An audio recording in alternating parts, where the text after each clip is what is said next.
ሰላም ጤና ይስጥልን ክቡራትና ክቡራን የአዲስ ምንጭ ቤተሰቦች እንዴት ውላችኋል? በያላችሁበት የከበረ ሰላምታችን ይድረሳችሁ። መጋቢት 2 ቀን 2017 ነው። አሁን የደረሱንን ሰበር መረጃዎችና የዕለቱን አበይት መረጃ ቀጥሎ እናቀርብላችኋለን። ከመረጃዎቹ ጋር አብሬያችሁ ቆይታ የማደርገው የእናንተ ውብሸት ታየነኝ። መረጃዎቹን እየተከታተላችሁ ላይክና ሼር በማድረግ ለብዙዎች እንዲደርስ እንድታደርጉ በታላቅ አክብሮት እንጠይቃለን።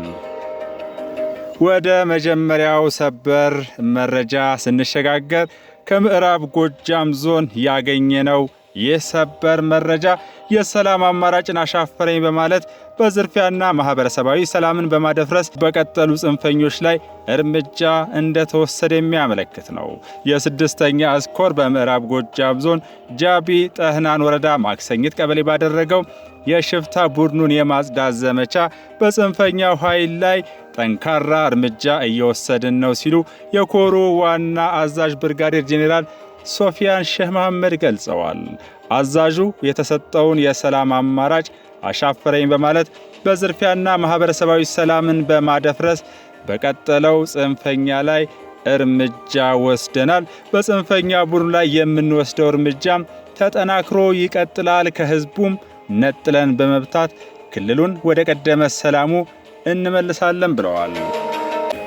በሀገር አለኝታው የመከላከያ ሰራዊት ክንድ ተገርፈው በትሩን መቋቋም ሲያቀታቸው በሰራዊቱ እጅ የወደቁ የጽንፈኛው አባላትም ህዝብን እየዘረፍን ቀረጥ እየጣልን እህል አዋጡ እያልን እንዲሁም ከኪሱ ብር እንዲያዋጣ በማድረግ በህዝብ ላይ ከፍተኛ ግፍ ሰርተናል፣ የስቃይ ቀንበር አሸክመነዋል፣ ይህን ህዝብ ለመካስ ጠንክረን እንሰራለን ሲሉ በጸጸት መግለጻቸውን ኃላፊው ገልጸዋል። ከደጋ ዳሞት ወረዳ ወዳገኘነው መረጃ ስንሸጋገር ደግሞ ታጥቀው ሲንቀሳቀሱ የነበሩ አካላት ሰላምን በመምረጥ ወደ ህዝብ መመለሳቸውን ያሳያል። በምዕራብ ጎጃም ዞን ደጋ ዳሞት ወረዳ ታጥቀው ሲንቀሳቀሱ የነበሩ ታጣቂዎች ሰላምን መርጠው ህዝብና መንግስትን ይቅርታ ጠይቀው ተመልሰዋል። ታጣቂዎቹ በማህበረሰቡ ዘንድ እየደረሰ ያለውን ቀውስ በመረዳትና ከመንግስት ጋር በመሆን ለሰላም የበኩላቸውን ለመወጣት ዝግጁ መሆናቸውንም ገልጸዋል። በተጨማሪም የጸጥታ መዋቅሩ ከዝቋላ ወገን ባደረገው ፍተሻ 9 የጦር መሳሪያ ገቢ መደረጉን የዞኑ ሰላምና ጸጥታ መምሪያ ኃላፊ የሆኑት አቶ ሙልጌታ አለም ገልጸዋል። በጽንፈኛ ቡድኑ ላይ ተጠናክሮ የቀጠለው የጥምር ጦሩ ህግ የማስከበር ዘመቻ በአስደናቂ ድሎች ታጅቦ መቀጠሉን ከጀግና የሀገር መከላከያ ሰራዊት ያገኘናቸው መረጃዎች ያሳያሉ። ከዚህም ውስጥ በደቡብ ጎንደር ዞን በፎገራ ወረዳ በተለያዩ ቀበሌዎች በተደረገው ኦፕሬሽን ለሰላም አሻፈረኝ ባሉ የጽንፈኛ ቡድኑ አባላት ላይ ጠንካራ እርምጃ ሲወሰድ ብዙዎች መማረካቸውን ለማወቅ ተችሏል። ጽንፈኛው ቡድን በፎገራ ወረዳ በጉማራ፣ በክርስቶስ ሰምራ፣ በቅድስት ሐናና በጉማራ ቀጠና የተደመሰሰ የተማረከና በርካታውም ክፍል እጅ እየሰጠ እንደሚገኝ ለማወቅ ተችሏል።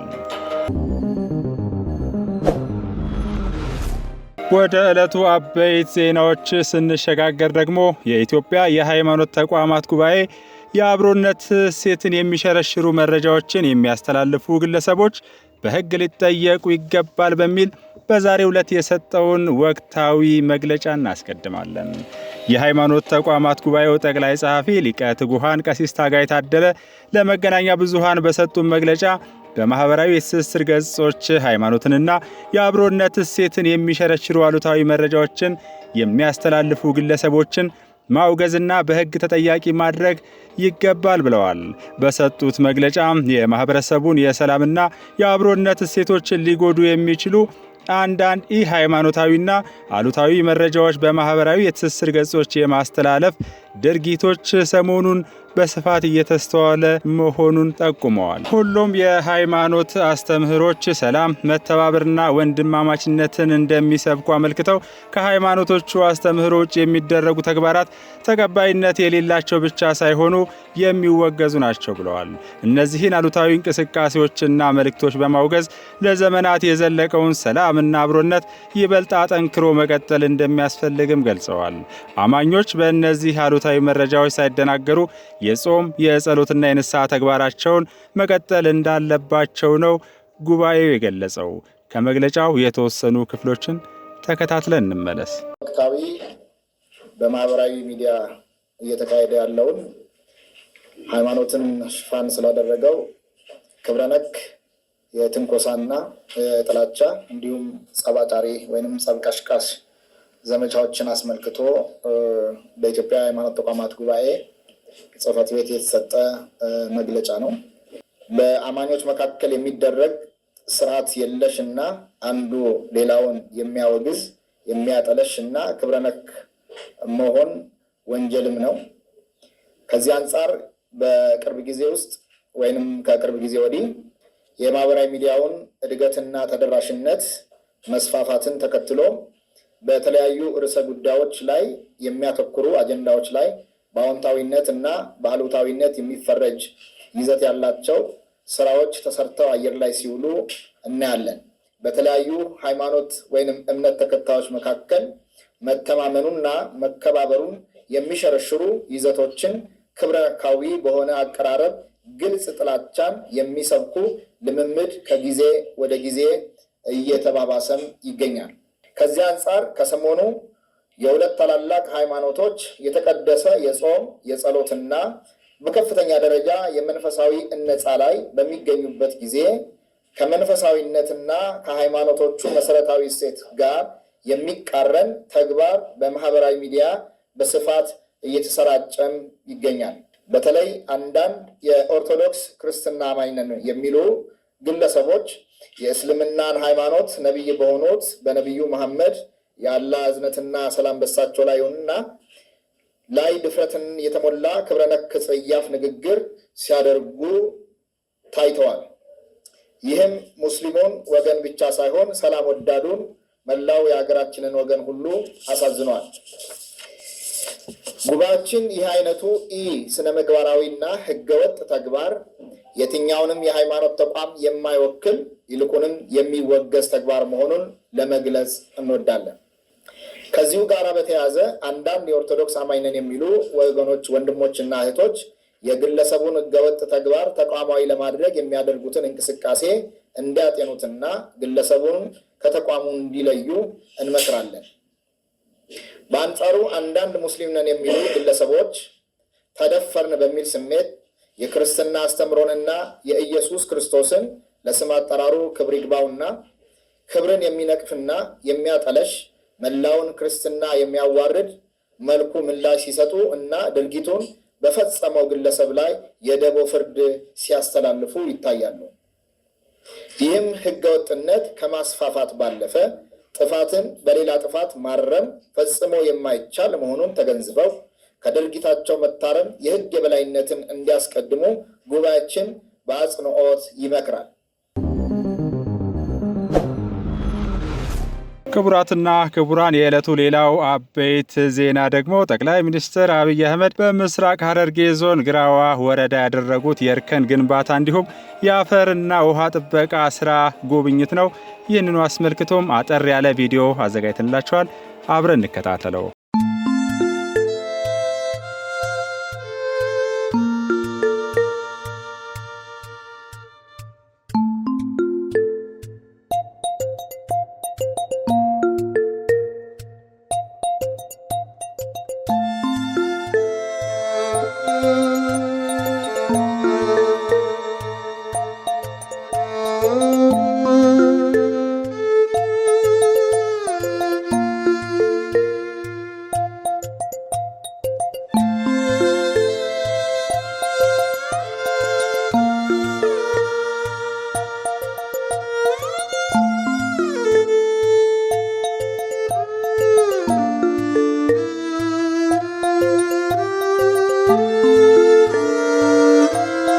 ቆላማው አካባቢ ነው።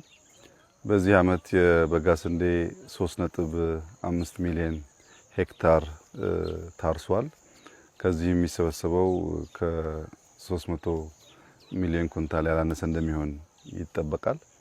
በዚህ አሁን ባለንበት አካባቢ ምስራቅ ሐረርጌ ቆላማው አካባቢ ማህበረሰቡ ከ4፣ 5፣ 6 ዓመት በፊት የሚኖረው በሴፍቲ ኔት ነው። እርሻ አያቅም። ይሄ ቦታ ታርሶ አያቅም። እንደ በረሃ የሚወሰድ ቦታ ነው። ከዚያም ቀደም ብሎ በርካታ ግጭት የሚደረግበት ብዙ ሰው ያለቀበት አካባቢ ነው። አሁን መለስተኛ ግድቦች እየገደብን በካናል በበጋ ስንዴ የጀመርነውን ስራ ከጀመርን በኋላ በዚህ አካባቢ ወደ 1000 ሄክታር ገደማ ታርሷል። አሁን በጣም የሚያስደንቀው የዛሬ 3-4 ዓመት እዚህ አካባቢ ወደ 1.1 ሚሊዮን የሚጠጋ ህዝብ በሴፍቲ ኔት ይኖር ነበር። አሁን 74% ነፃ ወጥቷል። የቀረውን 26% በሚቀጥሉት ማክሲመም 2 ዓመታት ነፃ እናውጣ ብለው እየሰሩ ነው ያሉት እና ከተረጂነት ወጥተን የኛን ውሃ ተጠቅመን ራሳችን መመገብ የምንችልበት ጅማሮ ስራ በጣም ፍሬ እያፈራ ካለባቸው አካባቢዎች አንዱ ምስራቅ ሐረርጌ ነው። ዛሬ ያየነውም ዘ ሆል ቫልዩ ታርሷል። ስንዴው ለአጨዳ ደርሷል። ይሄ በጣም ተስፋ ሰጪ ጅማሮ ነው። ይሄ የሚያሳየው በሀገር ደረጃ ሊታረሱ የሚችሉ ጎርጆች የተደበቁ ቦታዎች እንዳሉና እነዚያን ቦታዎች በተቻለ መጠን ውሃ አድርሰን ብናርስ በአመት 2-3 ማምረት የሚያስችል አቅም እንደምንፈጥር ያላየናቸው የተሆናቸውን ቦታዎች ማስታወስ መሬት ጦም ማደር የለበትም ብለን አስበን የጀመርነው ስራ እያስገኘ ያለው ፍሬ በጣም ተስፋ ሰጪ ስለሆነ ሁሉም አካባቢ ከዚህ ተምሮ በዚሁ አግባብ አሲዳማ መሬቶችን በማከም የተረሱ ቦታዎችን መልሶ በመጠቀም ክረምት ከበጋ በማረስ በምግብ ሉዓላዊነት የማረጋገጥ ተግባራችን ተጠናክሮ እንዲቀጥል አደራ ማለት እፈልጋለሁ። ዛሬ በዚህ አካባቢ ያየሁት ስራ በጣም ተስፋ ሰጥቶኛል። ምክንያቱም ሰፈሩ እርሻ አያቅም፣ በተረጂነት የሚኖር ነበር። ራሱ አርሶ ራሱ መግቦ ከተረጂነት ነፃ ለመውጣት የሚደረገው ጥረት ትክክለኛ ነፃ የመሆን ነፃነትን የማወጅ ጉዞ ሂደት አካል አድርጌ ስለምወስደው ሁሉም የኢትዮጵያ ማህበረሰብ በቂ ቦታ አለን፣ በቂ ውሃ አለን። መትጋት መስራት ማየት ከቻል ኢትዮጵያ መርዳት የሚገባት ሀገር አይደለችም። ራሷን መገብ ትችላለች። ይህንን ስራ አጠናክረን እንድንቀጥል አደራ ማለት እፈልጋለሁ።